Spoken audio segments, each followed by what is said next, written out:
ஓம் வாராகி தாயை போற்றி, அன்னை வாராகி தாயை போற்றி, அழகு வாராகி தாயை போற்றிங்க. இன்னைக்கு என்ன விசேஷம்னு பார்த்தீங்கன்னா, வராகி அம்மன் நம்ம வழிபாடு செய்யும்போது என்னென்ன செய்யக்கூடாதுன்ற பதிவை தான் நான் இப்போ சொல்ல போகிறேன். அம்மனை வழிபாடு செய்கிறவங்க, வராகி தேவியை வழிபாடு செய்கிறவங்க இதெல்லாம் செய்யக்கூடாதுங்க. மனதில் சந்தேகம் வைத்துக்கொண்டு பூஜை செய்யக்கூடாது. அம்மன் படத்தின் அல்லது பூஜை இடத்தில் அவமரியாதை வார்த்தைகளை நம்ம பேசக்கூடாது. மாதவிடா நாட்களில் பூஜை செய்வது தவிர்ப்பது நல்லதுங்க. அம்மன் சன்னிதானத்தில் சத்தமாக சிரித்தல், வீண் பேச்சு பேசக்கூடாதுங்க. அழுக்கான உடையை உடுத்துக்கொண்டு நாமும் பூஜை செய்ய போகக்கூடாது. பூஜை செய்த பிறகு உடனே கோபம், குறைச்சல், தீ பேச்சுகளை பேசக்கூடாது. மந்திரம் சொல்வதற்கு முன்னால் கோபமாக இருக்கக்கூடாது.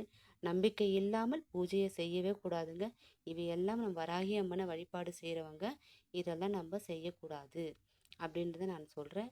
வராகி தேவி அப்படின்றப்ப அழகான தாய்ங்க. நம்பிக்கையோட பூஜை பண்ணுங்க. அம்மா உங்களுக்கு எல்லாமே கைகூடி கொடுப்பாங்க. வாராகி தாய் எப்பவுமே நமக்கு துணையாக இருப்பா. அம்மாவுடைய ஆசீர்வாதம் நம்ம அனைவருக்கும் கிடைக்குங்க. வாராகி தாயே போற்றி, அன்னை வாராகி தாயே போற்றி, அழகு வாராகி தாயே போற்றுங்க.